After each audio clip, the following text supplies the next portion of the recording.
Hey, Coach Weaver here with another tip to help you in your business. So a lot of you have been reaching out to me and asking me about out-of-state properties. And this is the same thing that happened back in 05, 06 before the crash, because things were getting too expensive to invest here in California. And so what did we do? We packed up and we found other places across the country to invest. So here's some tips I'm going to give you if you're thinking about that, because I think all of you should purchase at least one or more cash flow properties every year or two.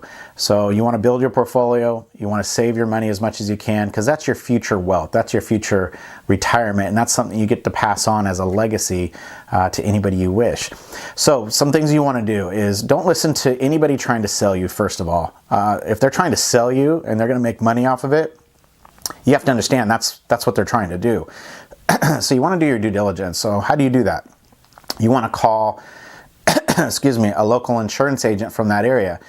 So, you know, if, for example, if you want to find out how much your liability insurance, your fire and hazard cost on houses in those areas in those other states.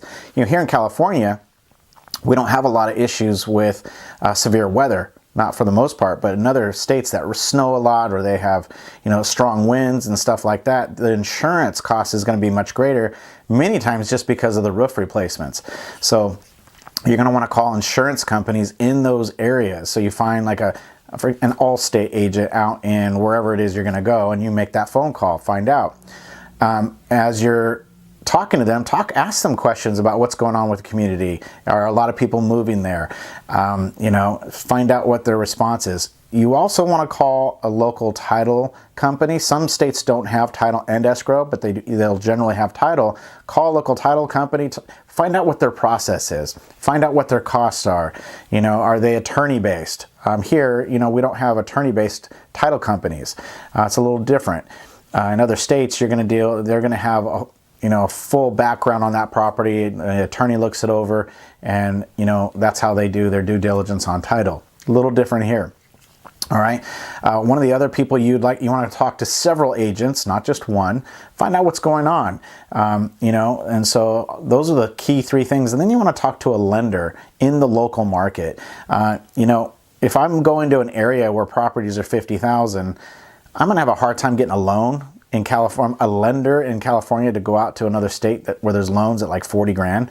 So you want to go to the local lenders that are in that area, and you'll have no problem getting the smaller loans because that's what they're accustomed to. So that's kind of the team of people you want to reach out to. And then you want to study data. You know, is there more people moving in than moving out? How's the local economy?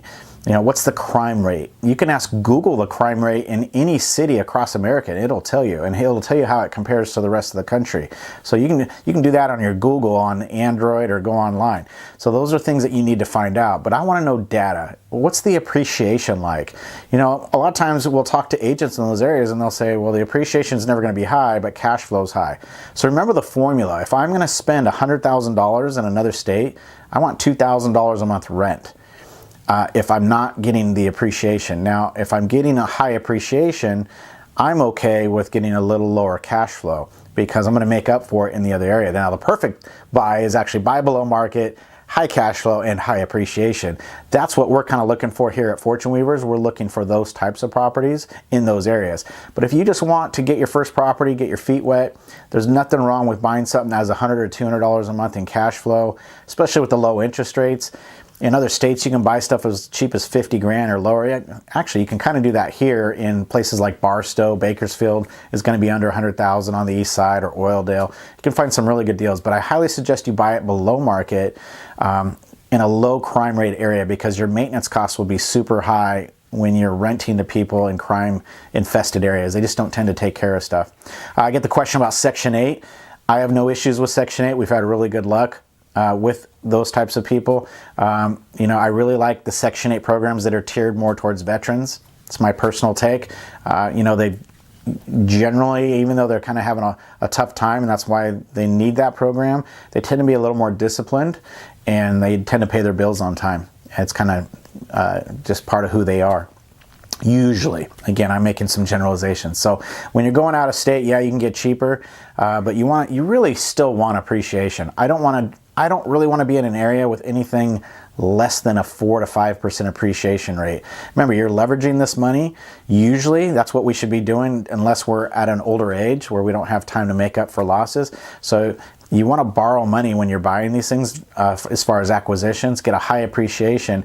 Now, what we're doing behind the scenes is we're looking for areas where we only invest for a short period of time. So that could be a year or two on up to about 8 years. And we're riding the appreciation waves of areas that are prospering.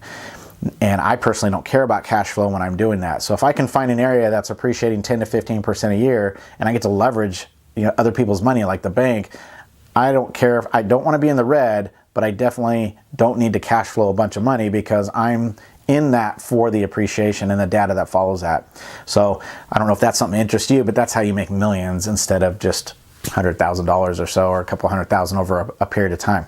So anyway, that's my tip. I've been just getting asked a lot about that and thought I'd reach out and give you guys a heads up on how I see out-of-state investing. And those are your tips. If you have any more questions, go ahead and reach out to me at sam@fortuneweavers.com. And definitely love to look at that stuff. That's what I dream about at night, is the cash flow stuff. The flipping's great. It's big money, but cash flow is the long term, and that's what builds wealth for your family. All right, guys. Then again, this is Coach Sam with Fortune Weavers. Hey, we'll see you on the flip side. Take care.